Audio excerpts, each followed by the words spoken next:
Je suis un homme de Cro-Magnon, je suis un singe ou un poisson. Bonjour mes jeunes enchantés, bonjour mes amis, ceux qui vont me suivre, ceux et celles qui vont me suivre, qui ne me suivent pas encore.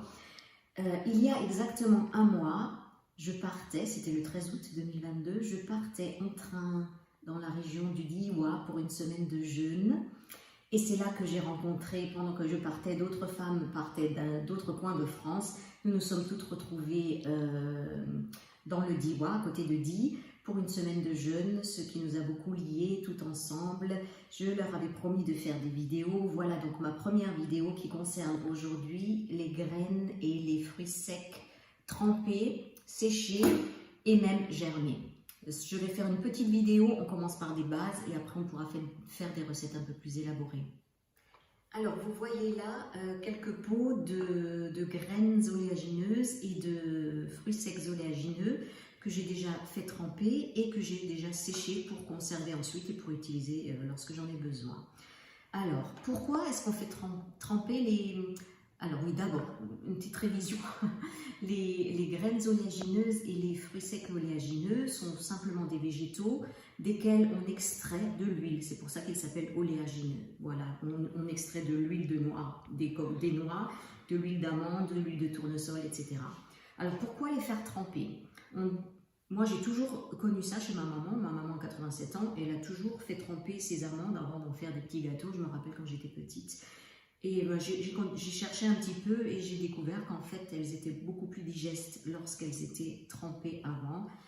Et surtout, lorsqu'on les fait tremper, on élimine l'acide phytique qu'elles contiennent et les inhibiteurs d'enzymes.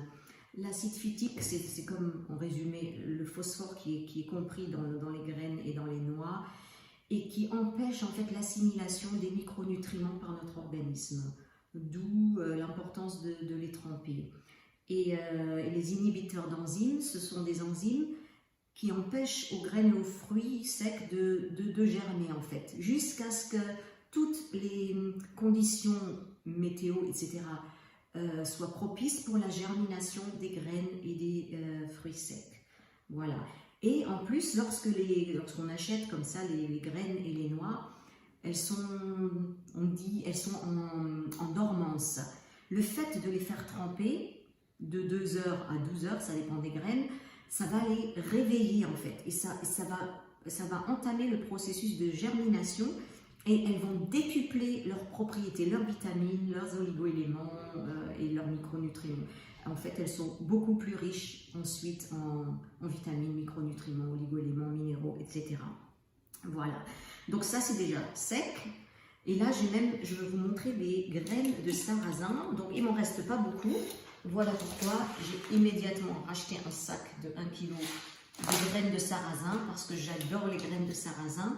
Celles-ci ont été trempées. Alors les graines de sarrasin ont besoin d'un temps de trempage très court, de 15 minutes à peu près. Je les ai ensuite faites germer 2 jours et ensuite je les ai fait sécher. Et je vais essayer de vous montrer ça en zoom. On voit les petites graines avec, je ne sais pas si on voit là, regardez, là on voit le germe séché. Voilà, là on voit aussi. Voilà, et elles sont croustillantes et on peut par exemple les utiliser en salade, dans un muesli, dans du yaourt, etc. Voilà, et ça ne doit pas manquer à la maison, donc c'est quelque chose que je prépare toujours à l'avance et que je fais germer.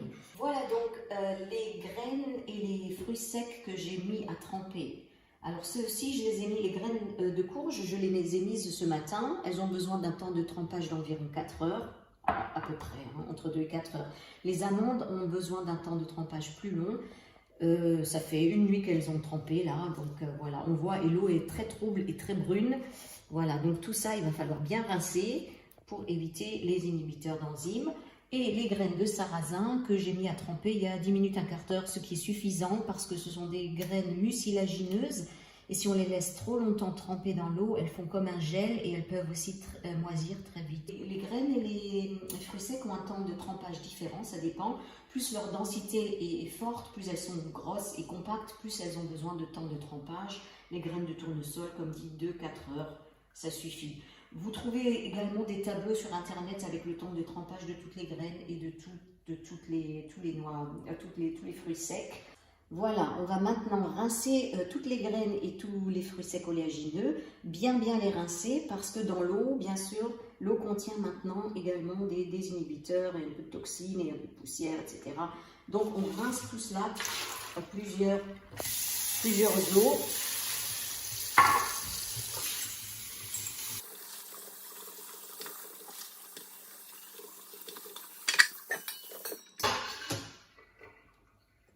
Voilà, les amandes.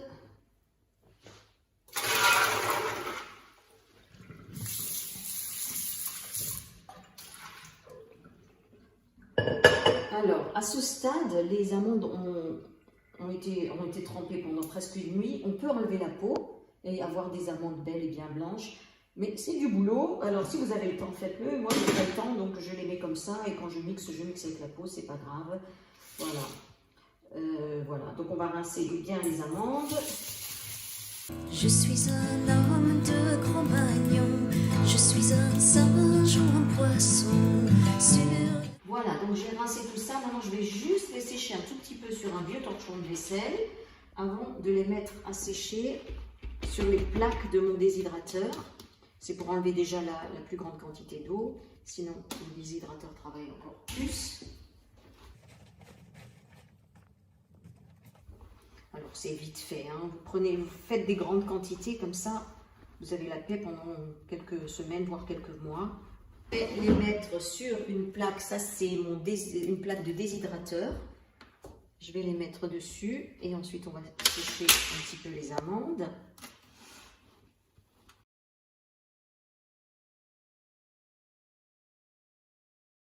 Alors, je vais vous parler tout de suite du séchage.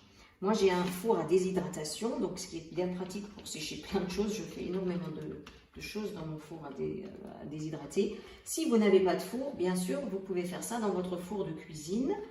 Dans ce cas-là, il faut régler la température à 60-70 degrés pendant plusieurs heures. Hein, même. Alors là, j'ai déjà les graines de courge. Et on fait la même chose avec nos amandes. On mange 1 kg d'amandes, mais les amandes, ça part bien. Pour faire du lait, tout ça je vous montrerai lors d'une prochaine vidéo comment faire du lait d'amande soi-même. Là il y en a beaucoup.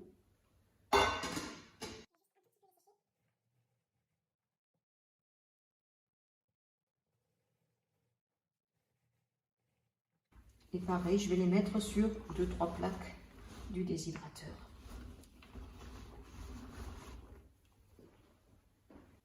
Voilà, je viens de remplir la dernière plaque là, du déshydrateur avec les amandes. Donc j'ai pu faire 3 plaques. Je vais vous montrer tout de suite le four. Alors voilà, ici les graines de courge et 3 plaques de fruits secs, d'amandes.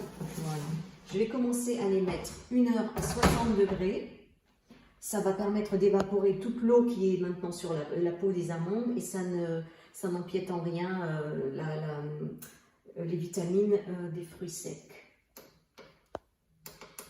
Voilà, on va mettre 60 degrés, 1 heure, et ensuite je baisserai à 42 degrés. 42 degrés, c'est la limite, c'est ce qu'on dit, pour garder tous les nutriments dans les fruits et les légumes, il faudrait pas les cuire à plus de 42 degrés. Voilà, là je laisse pour 1 heure à 60 degrés.